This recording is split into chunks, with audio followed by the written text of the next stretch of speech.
Hey guys, so good to be with you on Godspot today. I want to talk to you about the fine art of public presentations. In Matthew 13:44, it says, Jesus is speaking, it says, the kingdom of heaven is like. And there was a lot of sayings that started this way because he wanted people to be engaged. He wanted to use stories and real life examples. And the result of this, people come out to hear him in the masses. Just on the weekend, I was speaking in a local church publicly, and part of the sermon I talked about being lost, and I wanted to illustrate. So I talked about a story about when I was a teenager. My mate and I were at the Powera National Park up in the hills here in Adelaide, and we went for a hike. The only problem was we got disorientated, we got lost, and it took 4 hours to get lost and to find our way back. And finally, when I turned up at the picnic area where my parents were, they were engaging the park ranger to come and look for me. Boy, did I get in a lot of trouble, let me tell you. But what was really interesting is that story, only about 5 minutes of that presentation landed, and a lot of people wanted to talk to me about how they'd gotten lost.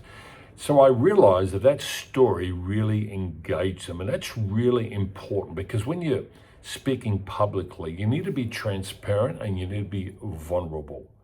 And this assists you to connect with your audience. So I want to give you a few tips that'll really help you when it comes to public speaking, presentations, etc., etc. So, number one, use stories and real examples. I think this is really important. Facts inform, they have their place, but stories stick. People remember your stories more than they remember the facts. And if it's relatable to them, like when I talked about being lost, it'll really stick with them. Number two, engage, don't just present, all right?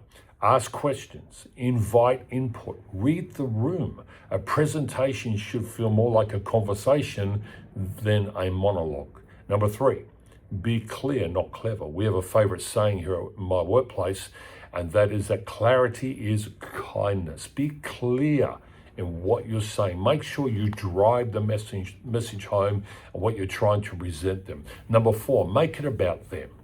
Good presenters don't just talk, they connect, they think about their presentation, and they ask themselves, I know I do this all the time, how's this going to impact my listener? Is it going to engage them? Are they going to enjoy this? Is it going to help them and assist them? And I think they're really important questions. And finally, number five, finish with purpose. End with a clear takeaway. You know, I often get invited to speak in business networking groups, and I go in there, I don't want to just talk about the history of our company and simply about what I've experienced as a business owner. I want to give them takeaways. So many times when I go in, I do give them takeaways. I want them to be able to go away with something that's really going to help them in their business. So the fine art of public speaking. I hope this really helps you.